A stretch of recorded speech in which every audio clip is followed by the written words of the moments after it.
þessu dæmi þá erum við að vinna með gögn og spurningakönnun þar sem fólk var spurt annars vegar að því hversu gaman það finnst í stærðfræði. Þá gat það svarað á skala alveg frá 0 upp í 100 og hins vegar hvort það ætti maka eða ekki.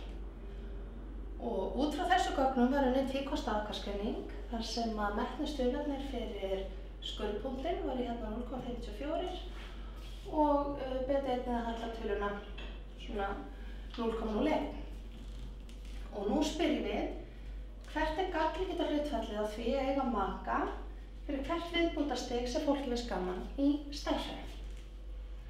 Og til þess að meta þetta gagnrýningarhlutfall þá nægir okkur að setja stölu við beta-1 einfaldlega í veldið á 1. Þannig að gagnrýningarhlutfallið er þá bara í veldinu 0,01 sem er þá 1,01.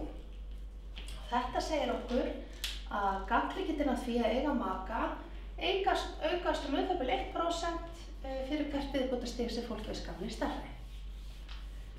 Svo erum við líka að spurða því hvert gagnrýningarhlutfallið á því að eiga maka fyrir hver 10 stig sem fólk finnst skemmtileg í stærðfræði.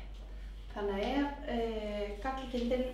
að til dæmis einhver sem segja hann finnist gaman í stærðfræði upp á 70 stig, hver gagnrýningin af því einhver sem segir 80 en hann eigi maka móti einhver sem eigi 70 fyrir þess að 10 stig aukningu.